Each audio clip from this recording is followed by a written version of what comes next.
जय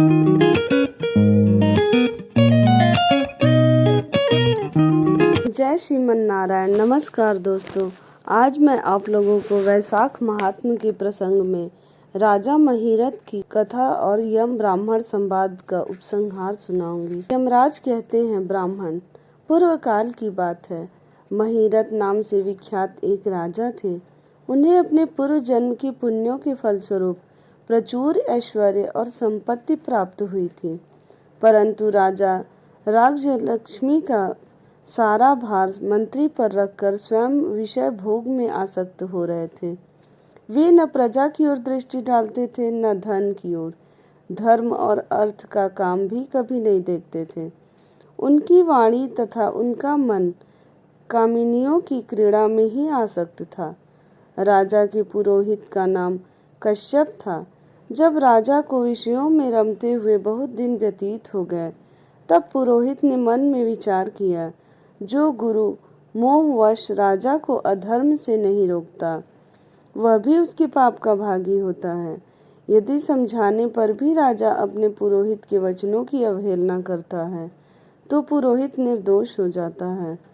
उस दशा में राजा ही सारे दोषों का भागी होता है। यह सोचकर उन्होंने राजा से धर्मानुकूल वचन कहा। कश्यप बोले, राजन, मैं तुम्हारा गुरु हूँ, अतः धर्म और अर्थ से युक्त मेरे वचनों को सुनो। राजा के लिए यही सबसे बड़ा धर्म है कि वह गुरु की आज्ञा में रहे। गुरु की आज्ञा का आंशिक पालन भी राजाओं की आयु, लक्ष्मी तथा सौख्य को बढ़ाने वाला है। तुमने दान के द्वारा कभी ब्राह्मणों को तृप्त नहीं किया, भगवान श्री विष्णु की आराधना नहीं की, कोई व्रत, तपस्या तथा तीर्थ भी नहीं किया। महाराज, कितने खेद की बात है कि तुमने काम के अधीन होकर कभी भगवान के नाम का स्मरण नहीं किया, अबलाओं की संगति में पड़कर विद्वानों की संगति नहीं की। जिसका मन स्त्रियों ने हर लिया, उसे अपनी विद्या, तपस्या, त्याग, नीति तथा विवेकशील चित्त से क्या लाभ हुआ। एकमात्र धर्म ही सबसे महान और श्रेष्ठ है, जो मृत्यु के बाद भी साथ जाता है। शरीर के उपभोग में आने वाली अन्य जितनी वस्तुएं हैं, वे सब यही नष्ट हो जाती हैं। धर्म की सहायता से ही मनुष्य दुर्गति से पार होता है। राजेंद्र, क्या तुम नहीं जानते, मनुष्यों के जीवन का विलास जल की उत्ताल तरंगों के समान चंचल एवं अनित्य है। जिनके लिए विनय ही पगड़ी और मुकुट है, सत्य और धर्म ही कुंडल है तथा त्याग ही कंगन है, उन्हें जड़ आभूषणों की क्या आवश्यकता है। मनुष्य के निर्जीव शरीर को ढेले और काठ के समान पृथ्वी पर फेंक उसके बंधु बांधव मुंह फेर कर चले जाते हैं। केवल धर्म ही उसके पीछे पीछे जाता है। सब कुछ जा रहा है, आयु प्रतिदिन क्षीण हो रही है तथा यह जीवन भी लुप्त होता जा रहा है। ऐसी अवस्था में भी तुम उठकर भागते क्यों नहीं। स्त्री, पुत्र आदि कुटुंब, शरीर तथा द्रव्य संग्रह, ये सब पराए हैं, अनित्य हैं, किंतु पुण्य और पाप अपने हैं। जब एक दिन सब कुछ छोड़कर तुम्हें विवशता पूर्वक जाना ही है, तो तुम अनर्थ में फंसकर अपने धर्म का अनुष्ठान क्यों नहीं करते। मरने के बाद उस दुर्गम पथ पर अकेले कैसे जा सकोगे, जहाँ न ठहरने के लिए स्थान, न खाने योग्य अन्न, न पानी, न राह खर्च और न राह बताने वाला कोई गुरु ही है। यहाँ से प्रस्थान करने के बाद तुम्हारे पीछे कुछ भी नहीं जाएगा, केवल पाप और पुण्य जाते समय तुम्हारे पीछे पीछे जाएंगे। अतः अब तुम आलस्य छोड़कर वेदों तथा स्मृतियों में बताए हुए देश और कुल के अनुरूप हितकारक कर्म का अनुष्ठान करो। धर्म मूलक सदाचार का सेवन करो। अर्थ और काम भी यदि धर्म से रहित हो तो उनका परित्याग कर देना चाहिए। दिन रात इंद्रिय विजय रूपी योग का अनुष्ठान करना चाहिए, क्योंकि जितेंद्रिय राजा ही प्रजा को अपने वश में रख सकता है। लक्ष्मी अत्यंत प्रगल्भ रमणी के कटाक्ष के समान चंचल होती है। विनय रूपी गुण धारण करने से वह राजाओं के पास दीर्घ काल तक ठहरती है। जो अत्यंत कामी और घमंडी हैं, जिनका सारा कार्य बिना विचारे ही होता है, उन मूढ़ चेता राजाओं की संपत्ति उनकी आयु के साथ ही नष्ट हो जाती है। व्यसन और मृत्यु, इनमें व्यसन को ही कष्टदायक बताया गया है। व्यसन में पड़े हुए राजा की अधोगति होती है, और जो व्यसन से दूर रहता है वह स्वर्ग लोक में जाता है। व्यसन और दुख विशेषतः काम से ही उत्पन्न होते हैं, अतः काम का परित्याग करो। पापों में फंस जाने पर वैभव एवं भोग स्थिर नहीं रहते, वे शीघ्र ही नष्ट हो जाते हैं।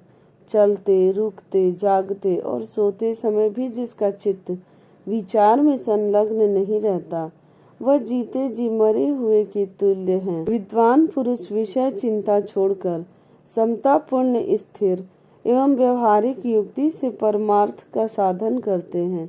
जीव का चित्त बालक की भांति चपल होता है, अतः उससे बलपूर्वक काम लेना चाहिए।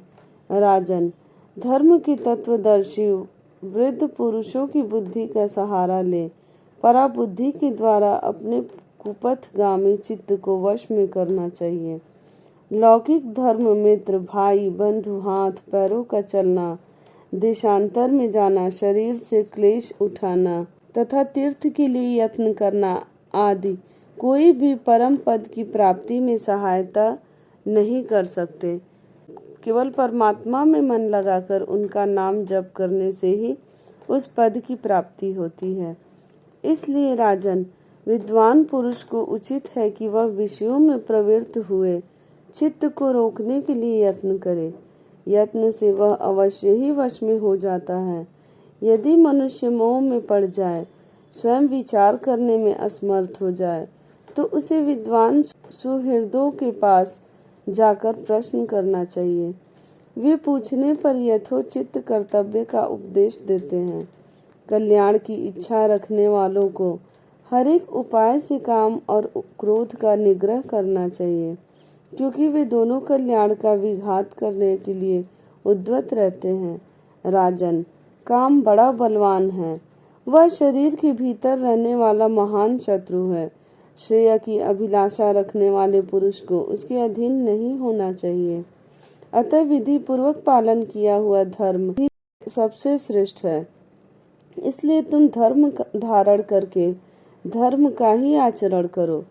यह श्वास बड़ा चंचल है, जीवन उसी के अधीन है। ऐसी स्थिति में भी कौन मनुष्य धर्म के आचरण में विलंब करेगा।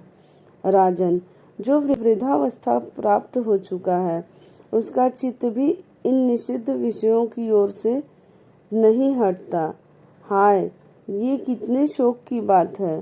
पृथ्वीनाथ, इस काम के मोह में पड़कर तुम्हारी सारी उम्र व्यर्थ बीत गई। अब भी तो अपने हित साधन में लगो। राजन, तुम्हारे लिए सर्वोत्तम हित की बात कहता हूँ, क्योंकि मैं तुम्हारा पुरोहित और तुम्हारे भले बुरे कर्मों का भागी हूँ। मुनीश्वर ने ब्रह्म हत्या, सुरापान, चोरी, गुरु पत्नी गमन आदि महापातक बताए हैं। उनमें से मनुष्यों द्वारा मन, वाणी और शरीर से भी किए हुए जो पाप हैं, उन्हें वैशाख मास नष्ट कर देता है। जैसे सूर्य अंधकार का नाश करता है, उसी प्रकार वैशाख मास पाप रूपी महान अंधकार को सर्वथा नष्ट कर डालता है। इसलिए तुम विधि पूर्वक वैशाख व्रत का पालन करो। राजन, मनुष्य वैशाख मास की विधि के अनुष्ठान द्वारा होने वाले पुण्य के प्रभाव से जन्म भर के किए हुए घोर पापों का परित्याग करके परम धाम को प्राप्त होता है। इसलिए महाराज, तुम भी इस वैशाख मास में प्रातः स्नान करके विधि पूर्वक भगवान मधुसूदन की पूजा करो। जिस प्रकार कूटने छाटने की क्रिया से चावल की भूसी छूट जाती है, माजने से तांबे की कालिख मिट जाती है, उसी प्रकार शुभ कर्म का अनुष्ठान करने से पुरुष के अंतःकरण का मल धुल जाता है। राजा ने कहा, सौम्य स्वभाव वाले गुरुदेव, आपने मुझे वह अमृत पिलाया जिसका आविर्भाव समुद्र से नहीं हुआ है। आपका वचन संसार रूपी रोग का निवारण तथा दुर्वसनों से मुक्त करने वाला द्रव्य भिन्न औषध है। आपने कृपा करके मुझे आज इस औषध का पान कराया है। विप्रवर, सत्पुरुषों का समागम मनुष्यों को हर्ष प्रदान करने वाली, उनके पाप को दूर भगाने वाली तथा जरा मृत्यु का अपहरण करने वाली संजीवनी बूटी है। इस पृथ्वी पर जो जो मनोरथ दुर्लभ माने गए हैं, वे सब यहाँ साधु पुरुषों के संग से प्राप्त हो जाते हैं। जो पापों का अपहरण करने वाली सत्संग की गंगा में स्नान कर चुका है, उसे दान, तीर्थ सेवन, तपस्या तथा यज्ञ करने की क्या आवश्यकता है। प्रभु, आज के पहले मेरे मन में जो जो भाव उठते थे, वे सब केवल काम सुख के प्रति लोभ उत्पन्न करने वाले थे, परंतु आज आपके दर्शन से तथा वचन सुनने से उनमें विपरीत भाव आ गया है। मूर्ख मनुष्य एक जन्म के सुख के लिए हजारों जन्मों का सुख नष्ट करता है, और विद्वान पुरुष एक जन्म से हजारों जन्म बना लेते हैं। हाय हाय, कितने खेद की बात है कि मुझ मूर्ख ने अपने मन को सदा काम जनित रस के आस्वादन सुख में ही फंसाए रखने के कारण कभी कुछ भी आत्म कल्याण का कार्य नहीं किया। अहो, मेरे मन का कैसा मोह है, जिससे मैंने स्त्रियों के फेर में पड़कर अपने आत्मा को घोर विपत्ति में डाल दिया, जिसका भविष्य अत्यंत दुखमय है तथा जिससे पार पाना बहुत कठिन है। भगवान, आपने स्वतः संतुष्ट होकर अपनी वाणी से आज मुझे मेरी स्थिति का बोध करा दिया है। अब उपदेश देकर मेरा उद्धार कीजिए। पूर्व जन्म में मैंने कोई पुण्य किया था जिससे आपने मुझे बोध कराया है। विशेषतः आपके चरणों की धूलि से आज मैं पवित्र हो गया। वक्ताओं में श्रेष्ठ, अब आप मुझे वैशाख मास की विधि बताइए। कश्यप जी बोले, राजन, बुद्धिमान पुरुष को चाहिए कि वह बिना पूछे अथवा अन्याय पूर्वक पूछने पर किसी को उपदेश न दे। लोक में जानते हुए भी जड़वत अनजान की भांति आचरण करे, परंतु विद्वानों, शिष्यों, पुत्रों तथा श्रद्धालु पुरुषों को उनके हित की बात कृपा पूर्वक बिना पूछे भी बतानी चाहिए। राजन, इस समय तुम्हारा मन धर्म में स्थित हुआ है, अतः तुम्हें वैशाख स्नान के उत्तम व्रत का पालन कराऊंगा। तदंतर पुरोहित कश्यप ने राजा महिरथ से वैशाख मास में स्नान, दान और पूजन कराया। शास्त्र में वैशाख स्नान की जैसी विधि उन्होंने देखी थी, उसका पूरा पूरा पालन कराया। राजा महिरथ ने भी गुरु की प्रेरणा से उस समय विधि पूर्वक सब नियमों का पालन किया तथा माधव मास का जो जो विधान उन्होंने बताया वह सब आदर पूर्वक सुना।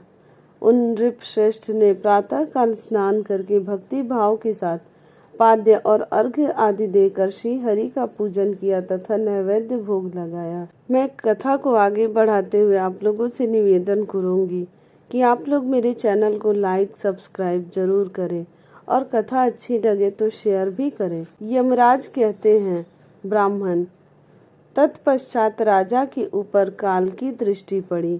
अधिक मात्रा में रति का सेवन करने से उन्हें क्षय का रोग हो गया था, जिससे उनका शरीर अत्यंत दुर्बल हो गया। अंततोगत्वा उनकी मृत्यु हो गई। उस समय मेरे तथा भगवान विष्णु के दूत भी उन्हें लेने पहुँचे। विष्णु दूतों ने, ये राजा धर्मात्मा है, यूं कहकर मेरे सेवकों को डांटा और स्वयं राजा को विमान पर बैठाकर वे वैकुंठ लोक में ले गए। वैशाख मास में प्रातः काल स्नान करने से राजा का पातक नष्ट हो चुका था। भगवान विष्णु के दूत अत्यंत चतुर होते हैं। वे भगवान की आज्ञा के अनुसार राजा महिरथ को नरक मार्ग के निकट से ले चले। जाते जाते राजा ने नरक में पकाए जाने के कारण घोर चित्कार करने वाले नारकीय जीवों का आर्तनाद सुना। कड़ाह में डालकर औंटाए जाने वाले पापियों का क्रंदन बड़ा भयंकर था। सुनकर राजा को बड़ा विस्मय हुआ। वे अत्यंत दुखी होकर दूतों से बोले, जीवों के कराहने की यह भयंकर आवाज क्यों सुनाई दे रही है?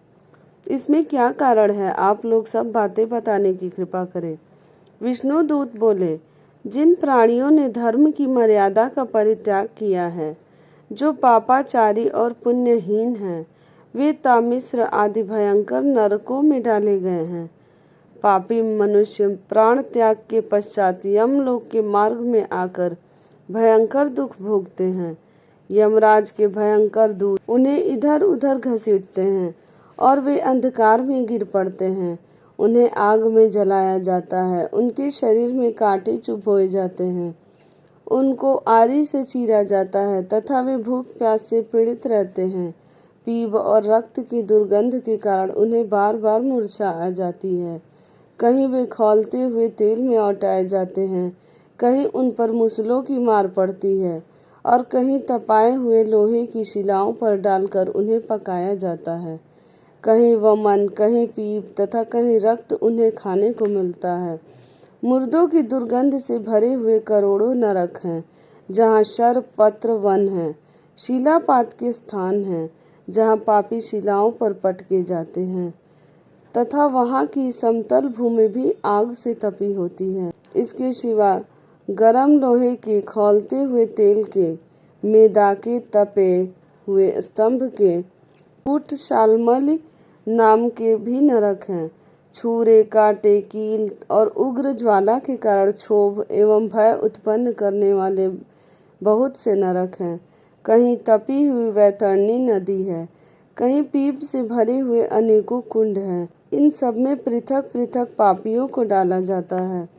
कुछ नरक ऐसे हैं जो जंगल के रूप में हैं, वहाँ के पत्ते तलवार की धार के समान तीखे हैं, इसी से उन्हें असिपत्रवन कहते हैं। वहाँ प्रवेश करते ही नर नारियों के शरीर काटने और छिलने लगते हैं। कितने ही नरक घोर अंधकार तथा आग की लपटों के कारण अत्यंत दारुण प्रतीत होते हैं। इनमें बार बार यातना भोगने के कारण पापी जीव नाना प्रकार के स्वरों में रोते और विलाप करते हैं। राजन, इस प्रकार के शास्त्र विरुद्ध कर्म करने वाले पापी जीव कराहते हुए नरक यातना का कष्ट भोग रहे हैं। उन्हीं का यह क्रंदन हो रहा है। सभी प्राणियों को अपने पूर्वकृत कर्मों का भोग भोगना पड़ता है। पराई स्त्रियों का संग प्रसन्नता के लिए किया जाता है, किंतु वास्तव में वह दुख ही देने वाला होता है।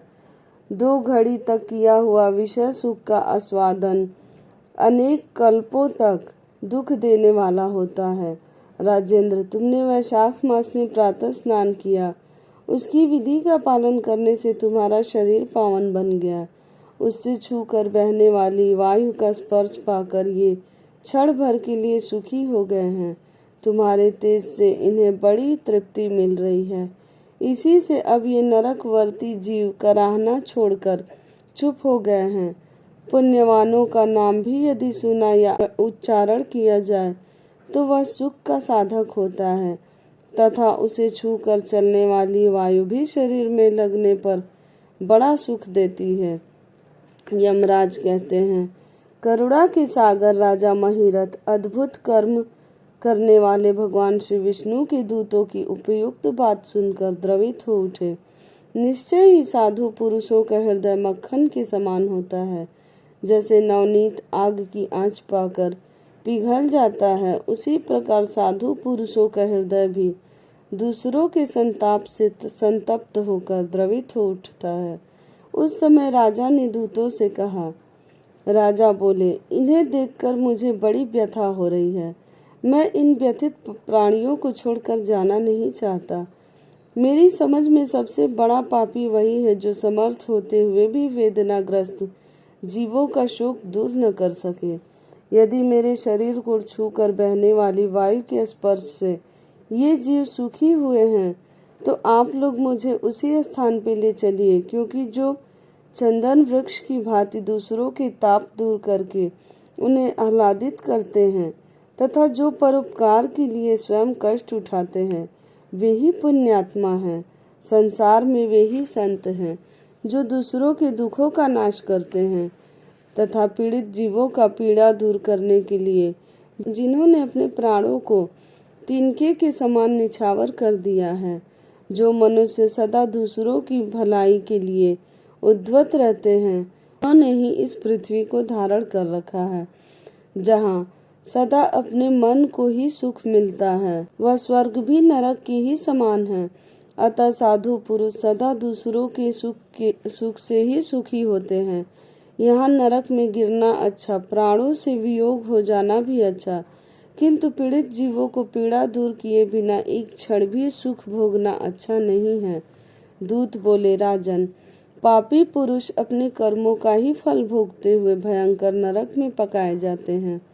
जिन्होंने दान, होम अथवा पुण्य तीर्थ में स्नान नहीं किया है, मनुष्यों का उपकार तथा कोई उत्तम पुण्य नहीं किया है, यज्ञ, तपस्या, प्रसन्नता पूर्वक भगवान के नामों को नहीं जपा है, वे ही परलोक में आने पर घोर नरकों में पकाए जाते हैं। जिनका शील स्वभाव दूषित है, जो दुराचारी, व्यवहार में निंदित, दूसरों की बुराई करने वाले एवं पापी हैं, वे ही नरकों में पड़ते हैं। जो पापी अपने मर्म भेदी वचनों से दूसरों का हृदय विदीर्ण कर डालते हैं तथा जो पराई स्त्रियों के साथ विहार करते हैं, वे नरकों में पकाए जाते हैं। महाभाग भूपाल, आओ अब भगवान के धाम को चलो। तुम पुण्यवान हो, अतः अब तुम्हारा यहाँ ठहरना उचित नहीं है। राजा ने कहा, विष्णु दूतगण, यदि मैं पुण्यात्मा हूँ तो मैं इस महाभयंकर यातना मार्ग में कैसे लाया गया? मैंने कौन सा पाप किया है तथा किस पुण्य के प्रभाव से मैं विष्णु धाम को जाऊंगा? आप लोग मेरे इस संशय का निवारण करें। दूत बोले, राजन, तुम्हारा मन काम के अधीन हो रहा था, इसलिए तुमने कोई पुण्य यज्ञानुष्ठान अथवा यज्ञावशिष्ट अन्न का भोजन नहीं किया, इसलिए तुम्हें इस मार्ग में लाया गया है। किंतु लगातार 3 वर्षों तक तुम अपने गुरु की प्रेरणा से वैशाख मास में विधि पूर्वक प्रातः स्नान किया है तथा महापापों और अति पापों की राशि का विनाश करने वाले भक्त वत्सल विश्वेश्वर भगवान मधुसूदन की भक्ति पूर्वक पूजा की है। यह सब पुण्यों का सार है। केवल इस एक ही पुण्य से तुम देवताओं द्वारा पूजित होकर श्री विष्णु धाम को लिए जा रहे हो। नरेश्वर, जैसे एक ही चिंगारी पड़ जाने से तिनकों की राशि भस्म हो जाती है, उसी प्रकार वैशाख मास में प्रातः स्नान करने से पाप राशि का विनाश हो जाता है। जो वैशाख में शास्त्रोक्त नियमों से युक्त होकर स्नान करता है, वह हरि भक्त पुरुष अति पापों के समूह से छुटकारा पाकर विष्णु पद को प्राप्त होता है।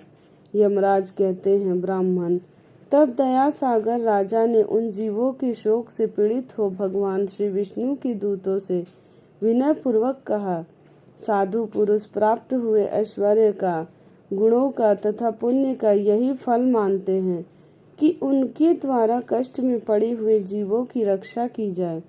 यदि मेरा कुछ पुण्य है तो उसी के प्रभाव से ये नरक में पड़े हुए हैं। जीव निष्पाप होकर स्वर्ग को चले जाएं और मैं इनकी जगह नरक में निवास करूंगा।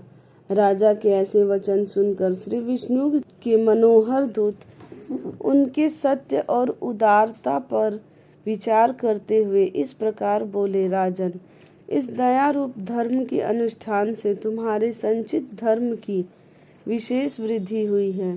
तुमने वैशाख मास में जो स्नान, दान, जप, होम, तप तथा देव पूजन आदि कर्म किए हैं, वे अक्षय फल देने वाले हो गए।